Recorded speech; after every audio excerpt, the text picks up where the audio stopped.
नमस्कार, बहुत स्वागत है आपका सुप्रभात छत्तीसगढ़ खबरों के साथ। मैं हूं रीनू। शुरुआत करेंगे बिलासपुर में बड़ी खबर, जहां प्रिंसिपल रतनलाल सरोवर सस्पेंड कर दिए गए। खबर दिखाने के बाद डीईओ का बड़ा एक्शन। भरारी स्कूल में चल रहा था धर्मांतरण का खेल। प्रिंसिपल बच्चों को दिला रहा था शपथ। हिंदू भगवान को नहीं मानने की दिला रहा था शपथ। न्यूज 18 ने मामले का खुलासा किया। इस खबर को प्रमुखता से दिखाया गया और उसके बाद आप देखिए तुरंत एक्शन मोड में शिक्षा विभाग और अब जो स्कूल में प्रिंसिपल हैं उनके खिलाफ एक्शन लेते हुए सस्पेंड किया गया। तो प्रिंसिपल रतनलाल सरोवर सस्पेंड किए गए। बच्चों को शपथ दिलाना महंगा पड़ा, भारी पड़ा।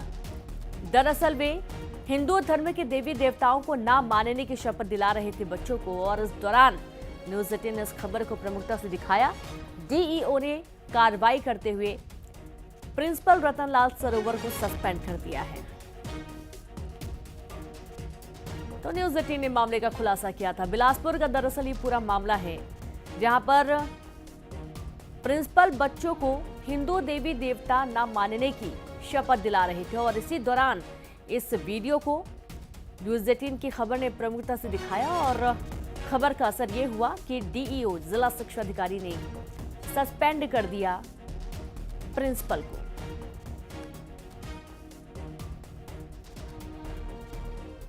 रायपुर में पंडित धीरेन्द्र शास्त्री के कार्यक्रम में 1000 लोगों ने हिंदू धर्म में घर वापसी की। बीजेपी नेता प्रबल प्रताप सिंह जुदेव ने घर वापसी से पहले पूजा पाठ कराकर शुद्धिकरण कराया। ये रिपोर्ट देखिए।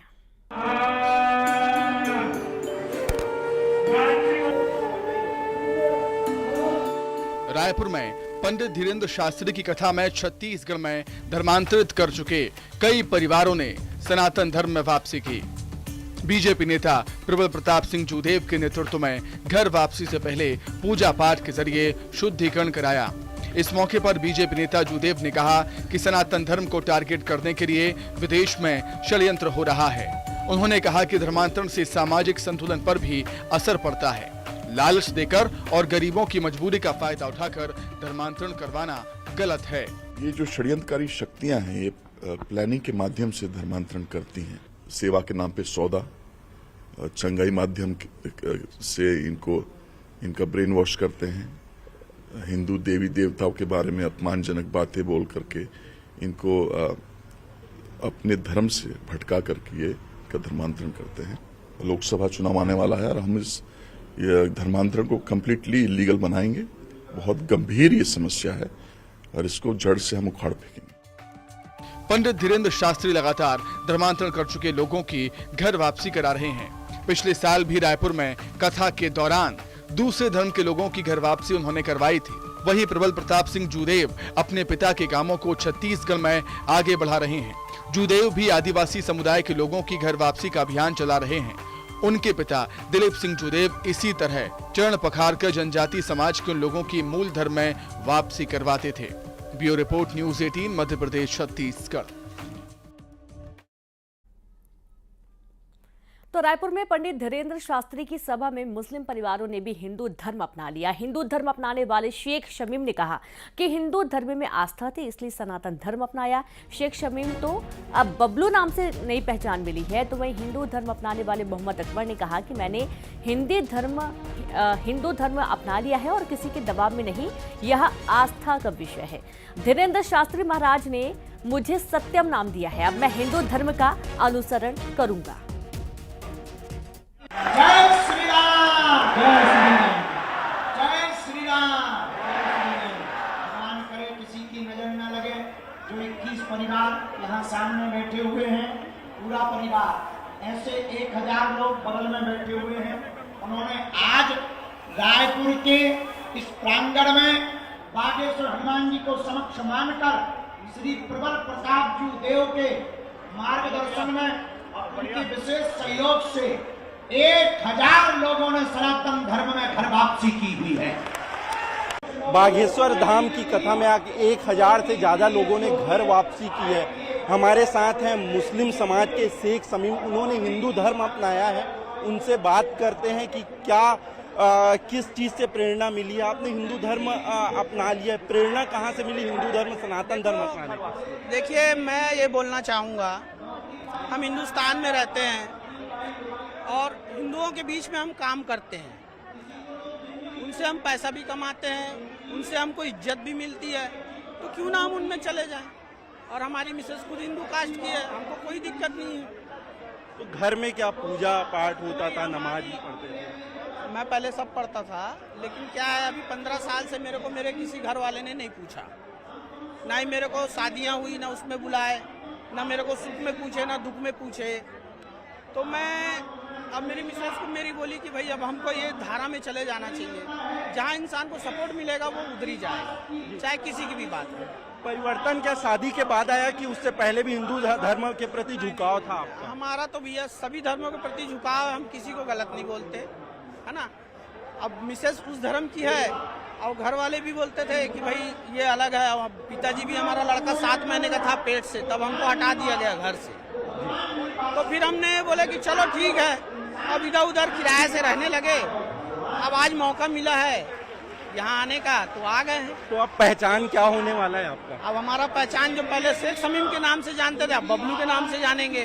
अच्छा, वैसे भी लोग हमको बबलू के ही नाम से जानते हैं, हमारे मेन नाम से कोई नहीं जानता। तो कैसा लग रहा है बबलू जी अब सनातन धर्म अपना के? नहीं, अच्छा है, कोई दिक्कत नहीं है, हमको अच्छा फील हो रहा है। जी बिल्कुल। ये थे शेख शमीम जिन्होंने हिंदू धर्म अपना लिया है, अब ये बबलू के नाम से जाने जाएंगे। अब इस तरीके से और भी 1000 से अधिक लोगों ने यहाँ पर बागेश्वर धाम की सभा में हिंदू धर्म अपनाया। उनका पैर धोकर रीति रिवाज, हिंदू धर्म रीति रिवाज के साथ उनको घर वापसी कराया गया है। कैमरामैन मनीष गीते के साथ आकाश शुक्ला, न्यूज़ 18 रायपुर, छत्तीसगढ़। तो इधर छत्तीसगढ़ के रायगढ़ में धर्मांतरण को लेकर बवाल हो गया। हिंदू संगठनों को जानकारी मिली तो पहुंच गए और धर्मांतरण को रोका, तो वहीं मुंगेली में भगवत ध्वज को फाड़ने को लेकर हंगामा हुआ। ये रिपोर्ट देखिए।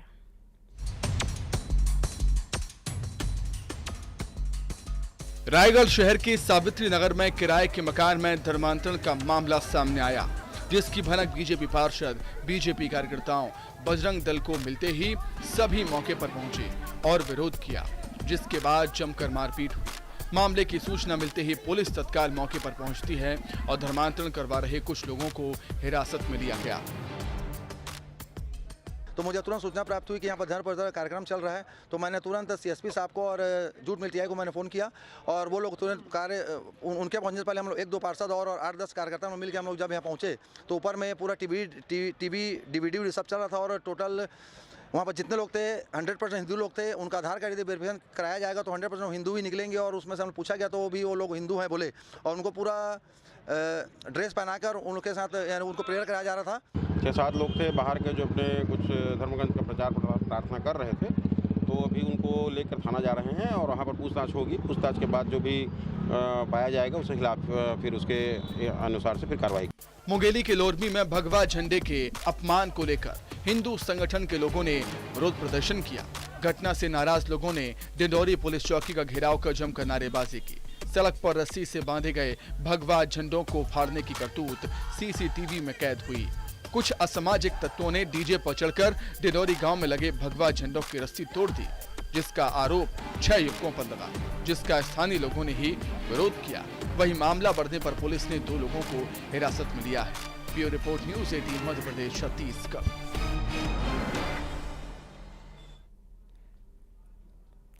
भूपेश बघेल ने लोकसभा चुनाव लड़ने से इनकार कर दिया, तो वहीं उनके भतीजे और सांसद विजय बघेल ने शराब और कोयला घोटाले को लेकर भूपेश पर बड़ा आरोप लगाया। ये रिपोर्ट देखिए।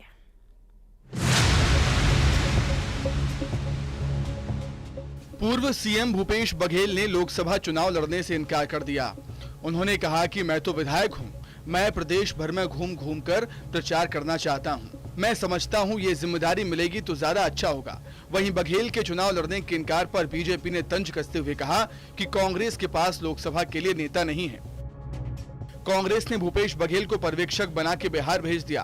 केंद्रीय नेतृत्व भूपेश बघेल को छत्तीसगढ़ में नहीं रखना चाहता। मतलब कोई पर्टिकुलर सीट से इच्छुक मुझे, मैं चुनाव लड़ने के व्यक्तिगत रूप से बोले, मैं तो विधायक हूँ, मुझे चुनाव लड़ने की क्या आवश्यकता है। लेकिन यदि और मैं ये भी सोचता हूँ कि अभी जैसे पूरे प्रदेश में घूम घूम के जितने जो प्रत्याशी होंगे उनके पक्ष में प्रचार करने की जिम्मेदारी यदि मुझे मिलती है तो ज़्यादा अच्छा रहेगा। भारतीय जनता पार्टी शुरू से कह रही है कि अब कांग्रेस के पास लोकसभा लड़ने के लिए कोई नेता नहीं है। कल माननीय मोहम्मद अकबर जी ने कहा कि भूपेश बघेल लड़ेंगे। अकबर जी साधारण नेता नहीं, बड़े नेता हैं, पूर्व कैबिनेट मंत्री हैं। आज भूपेश बघेल जी ने खंडन कर दिया, नहीं मैं नहीं लड़ूंगा। और तो और केंद्रीय नेतृत्व कांग्रेस का भूपेश बघेल जी को छत्तीसगढ़ से भी बाहर भेज रहा है। इधर भूपेश बघेल के भतीजे और सांसद विजय बघेल ने कोयला घोटाले और शराब घोटाले में कांग्रेस नेताओं पर एफआईआर को लेकर बड़ा आरोप लगाया। उन्होंने कहा कि मुझे सूत्रों से जानकारी मिली है कि भूपेश बघेल ने ईओडब्ल्यू को चिट्ठी लिखी और ईडी ने उसी आधार पर कार्रवाई की। इधर कांग्रेस विजय बघेल के बयान पर पलटवार कर रही है। भाई कालाबाजारी करेंगे, भ्रष्टाचार करेंगे तो आरती थोड़ी उतारेंगे ईडी, कार्रवाई तो होगी। और ईओडब्ल्यू के पास पहले से शिकायत थी। मुझे ऐसा पता चला है, मैं श्योर तो नहीं हूँ, एथेंटिक रूप से नहीं कह सकता, अगर मेरे पास एथेंटिक जानकारी तो भी कहूँगा, मगर ऐसा मुझे कहीं से जानकारी हुई है सूत्रों से कि पूर्व में जो पूर्व मुख्यमंत्री भूपेश बघेल, उसी ने चिट्ठी लिखी थी। क्यों राजनांदगांव जा रहे हैं भाई, दुर्ग से लड़ना चाहिए उनको, दुर्ग से पहले भी लड़े हैं। ताराचंद जी के साथ लड़े थे, फिर रायपुर में रमेश भाई जी के साथ लड़े। अब यहाँ भी मौका है, लड़ना चाहिए उनको। अपनी कर्मभूमि, अपनी जन्मभूमि के छोड़ के क्यों भाग रहे हैं? देखिए, भारतीय जनता पार्टी के नेता क्या कहते हैं उस पर हमको नहीं जाना है। और हमारी पार्टी के लोग और हमारी सरकार जो है भूपेश बघेल जी के नेतृत्व में सबसे बेहतर काम करने वाली सरकार रही है। और चुनाव में हार जीत लगे रहते हैं, उन कारणों की अभी परीक्षण भी हो रहा है। और आने वाले समय में लोकसभा चुनाव में जो गलतियां कुछ हुई होंगी वो दोहराई ना जाए, इसका प्रयास हम लोग करेंगे। तो लोकसभा चुनाव नजदीक हैं। छत्तीसगढ़ में इसको लेकर सियासत जारी है। घोटालों को लेकर एक दूसरे पर आरोप प्रत्यारोप लगाए जा रहे हैं। Bureau report, news 18, Madhya Pradesh, Chhattisgarh. और अब बात करेंगे भिलाई की। भिलाई में अतिक्रमण को लेकर प्रशासन की टीम ने एक्शन लिया और अवैध कब्जे पर बुलडोजर चलाया। 10,000 स्क्वायर फीट में बने 2 अवैध मकान को ध्वस्त किया गया और करीब 4 एकड़ की भूमि कब्जा मुक्त करवाई गई। भिलाई के नेवई भाटा क्षेत्र में ये कार्रवाई की गई है।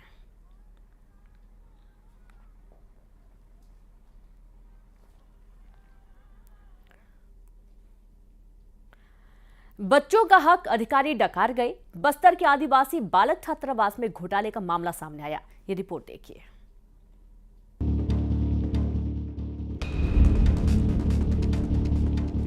जगदलपुर के आदिवासी बालक छात्रावास की हालत खस्ता है। इस छात्रावास में बच्चे नहीं रह रहे, घर से स्कूल आना जाना करते हैं। छात्रावास अधीक्षक और मंडल संयोजक पर 36 लाख रुपए के गबन के आरोप लगे हैं। मामला बास्तानार ब्लॉक के बिरचेपाल छात्रावास का है। दस्तावेजों में हेरफेर के जरिए पिछले 8 साल से गबन किए जाने का खुलासा हुआ है। स्थिति को देख के ऐसा नहीं लग रहा था कि यहाँ बच्चे रात पर रहते होंगे। दिन में हो सकता है स्कूल से आने के बाद बच्चे कुछ देर वहाँ रहते होंगे, पर स्थिति ऐसी कोई नहीं पाई गई थी। तो उसके बाद में आस पड़ोस के ग्रामीणों से चर्चा की गई, वहाँ के सरपंच जी से बात की गई, तो उन्होंने बताया कि ये आश्रम में रहता तो कोई नहीं, आते हैं जरूर, दर जरूर है यहाँ पे 50 बच्चे, पर रहते नहीं हैं। बच्चों के लिए आई राशि का सालों से दुरुपयोग किया जा रहा था। वाउचर, कैशबुक और अभिलेख में ये गड़बड़ी पाई गई। जो बच्चे छात्रावास में नहीं रह रहे थे उनके नाम पर भी राशि निकाल ली गई। मामले का खुलासा होने के बाद कलेक्टर ने सहायक आयुक्त को कार्रवाई के निर्देश दिए हैं और दोषियों से रकम की वसूली का आदेश दिया गया है। श्रीनिवास नायडू, जगदलपुर, न्यूज़ 18, मध्य प्रदेश, छत्तीसगढ़। और अब बात करेंगे रायपुर से बड़ी खबर की, जहां पर सीएम साई के आज कई कार्यक्रम हैं। रायपुर के सेड़ी खेड़ी गांव जाएंगे सीएम साई। राधा स्वामी सत्संग व्यास के कार्यक्रम में जाएंगे। कवर महोत्सव कार्यक्रम में भी शामिल होंगे साई। राष्ट्रीय उच्चतर माध्यमिक स्कूल जाएंगे सीएम। कर्मचारी संगठन के सम्मान सम्मेलन में जाएंगे सीएम साई। तो कई कार्यक्रमों में आज सीएम विष्णुदेव साई शामिल होने वाले हैं और राष्ट्रीय उच्चतर माध्यमिक स्कूल भी जाएंगे। कर्मचारी संगठन के सम्मान समारोह में भी शामिल होने के लिए सीएम विष्णुदेव साय पहुंचेंगे। और अब बात करेंगे सरगुजा की। सरगुजा के एकलव्य स्कूल के छात्र छात्रा ने अपनी समस्या बताने घंगरी से 7 किलोमीटर पैदल चलकर जिला मुख्यालय अंबिकापुर पहुंचे।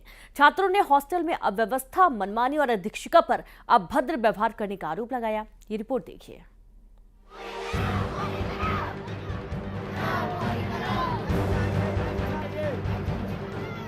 सरगुजा आवासीय एकलव्य स्कूल के छात्रों ने हॉस्टल वार्डन और स्कूल प्राचार्य के खिलाफ मोर्चा खोला और 7 किलोमीटर पैदल चलकर कलेक्टर से शिकायत करने पहुंचे। हॉस्टल में अव्यवस्था, मनमानी और अभद्र व्यवहार करने के आरोप लगाए गए हैं। हमारे स्कूल में कुछ सुविधा उपलब्ध नहीं होती थी, हमें कुछ दिया भी नहीं जाता था और हमारे लिए गंदा पानी से खाना बनता था। वार्डन मैम भी ढंग से बात भी नहीं कराती थी हमारे पेरेंट्स से। हम इतने दूर रहकर भी हमारे पेरेंट्स को गवार से बोलती थी। वहीं इस मामले में कलेक्टर ने तुरंत एक्शन लेते हुए प्रभारी प्राचार्य और हॉस्टल अधीक्षक को सस्पेंड कर दिया। साथ ही ये कहा है कि सीतापुर में बन रहे आवासीय एकलव्य विद्यालय को जून तक पूरा कर लिया जाएगा। इसके बाद सभी छात्रों को बेहतर सुविधा के साथ शिफ्ट कर दिया जाएगा। जो बिल्डिंग बन रहा है वो सीतापुर में बन रहा है, तो उनकी कुछ हॉस्टल की समस्या थी, खाने का थोड़ा इशू था, पानी का इशू था, तो हम जून में यहाँ से वहाँ शिफ्ट कर रहे हैं। बिकॉज बिल्डिंग ऑलमोस्ट पूरा हो गया है, कुछ फिनिशिंग बचा है, तो जो भी पानी की समस्या है या फर्नीचर की समस्या है, खाने की समस्या है, तो नहीं रहेगी। बिकॉज वहाँ बिल्डिंग तो बना नहीं, एक छोटे से एरिया में चला रहा है, तो कुछ समस्या है तो हमने समस्या को हम समाधान भी कर लेंगे। श्रवण महंत, अंबिकापुर, न्यूज़ 18 मध्य प्रदेश, छत्तीसगढ़। और अब बात करेंगे रायगढ़ की। रायगढ़ में ग्रामीणों ने आर्थिक नाकेबंदी मुआवजे की रकम को लेकर प्रदर्शन किया। सड़क के लिए लोगों की जमीन अधिग्रहित की गई है। तहसीलदार ग्रामीणों के गुस्से का शिकार हुए।